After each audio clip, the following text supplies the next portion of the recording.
tenemos que decir, entonces, estas figuras fundamentales, pero también fundamentarlas principalmente en las leyes y en la Constitución, donde están contempladas.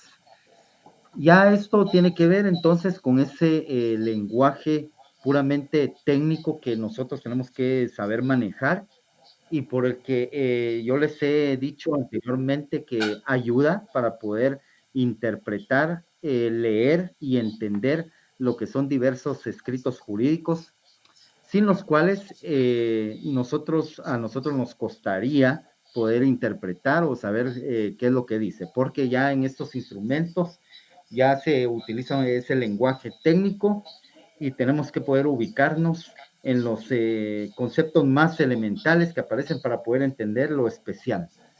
Y bueno, por favor, tengan ustedes a la mano lo que es su constitución y ese material último compartido.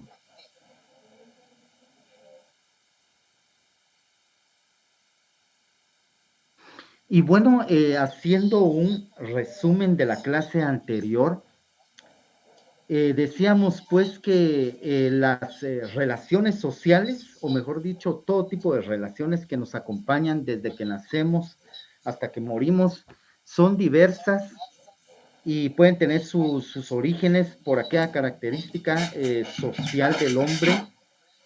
Y esto va dirigido a diversos factores que nos atañen como, digamos, pueden ser factores ya sea necesarios, ya sea por la misma necesidad, ya sea por la pura conveniencia, ya puede ser por el puro afecto, eh, o ya sea por una manera obligatoria, como lo que son las normas jurídicas. Y así nosotros estamos entrelazados diversamente entre derechos subjetivos y deberes jurídicos. Y vemos dentro de la estructura de la relación jurídica, haciendo un resumen de los elementos que nosotros tenemos entonces, estos tres elementos comunes en cualquier relación jurídica, rama del derecho de lo que sea, que es ese elemento personal que nunca va a faltar porque el derecho es de humanos. Tenemos el elemento material y finalmente ese elemento formal. Ese elemento personal, pues sabemos pues que la ley de una manera genérica denomina como si sujetos a los participantes. Ya esos sujetos, siempre hablando de una manera genérica, es el sujeto activo y el sujeto pasivo. Y ahí nosotros empezamos a diferenciar que el sujeto activo es aquel que tiene el derecho, mientras que el sujeto pasivo es al que se le exige un deber jurídico, por eso mismo se denomina pasivo. Y estos dos sujetos pueden adquirir distintos nombres según vaya a ser la rama del derecho de que se trate. Y bueno, pues saliendo de ese factor humano o personal, entramos a lo que es el factor material y aquí podemos estar hablando de lo que son las conductas que originan la relación laboral. Es decir, esas conductas ya contempladas previamente por la ley y que le interesan a la ley para poder regularlas y en determinado momento darle ese carácter de obligatorias o coactivas. Y, y no solo están esas conductas que son los supuestos, traducido en lo que son los actos y hechos jurídicos, sino obviamente también está el objeto del derecho. Y ese objeto del derecho, pues también perfectamente pueden ser lo que son los derechos subjetivos y los deberes jurídicos. Es la finalidad que se persigue con esa relación jurídica que puede ser diversa.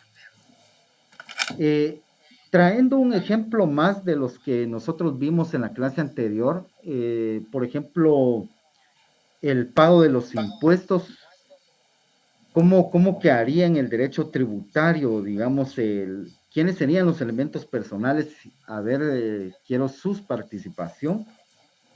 ¿Quiénes serían esos sujetos?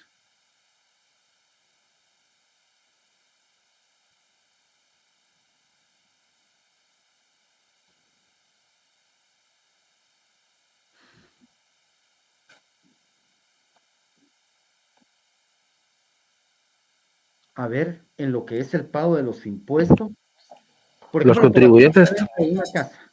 Ajá, dígame. Los contribuyentes, licenciado. Ese sería el sujeto pasivo. ¿Quién sería el sujeto activo? En este caso, la El SAT. Estado. ¿Sería la superintendencia? Así es, el Estado a través de la SAT, la Superintendencia de Administración Tributaria.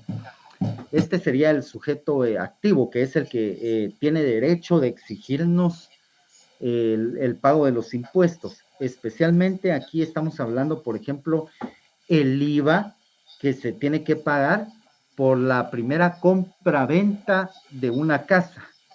Ojo, solo es para la primera compraventa de una casa, el IVA. Entonces, vamos a ver. ¿Cuál sería el supuesto de hecho? A ver.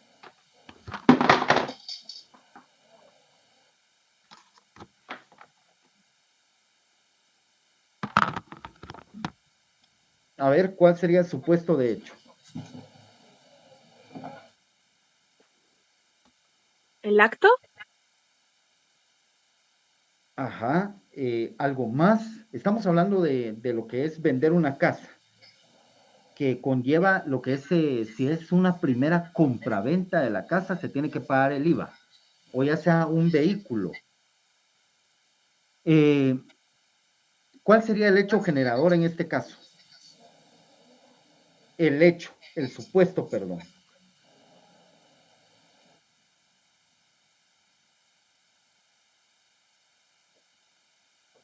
¿Cuál sería el objeto de derecho?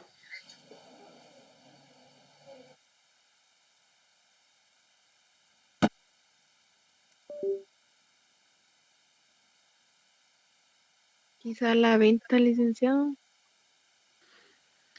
Sí, vean, la conducta o actividad que en este caso le interesa al Estado regular sería lo que es la compra-venta en sí de la casa o del vehículo, por decirlo así. Y el objeto del derecho, lógicamente, es la recaudación de los impuestos. Que esto tiene otras finalidades más profundas como es el sostenimiento del Estado. Y esto sería agotando lo que es el pago del IVA, sí, las dos cosas, el UCI o el IVA, pero ahorita especialmente estamos hablando de compraventa, que el que lo graba es en sí el acto de la transmisión de la propiedad, que en este caso es el IVA. Y bien, entonces, ya tenemos los dos sujetos, el sujeto activo o que es el Estado como ente recaudador a través de la SAT y tenemos el sujeto pasivo que somos todos nosotros. ¿En calidad de qué? De contribuyentes. Lo que es el elemento material, estamos hablando en sí del, primero la actividad o conducta que genera este impuesto, que es en sí la compra-venta de vehículo o de casa o de bien inmueble. Y segundo, el objeto que persigue, que es la recaudación de impuestos y como un objetivo mayor, el mantenimiento del Estado. ¿Y esto a través de qué forma se da? ¿Cuál sería el elemento formal?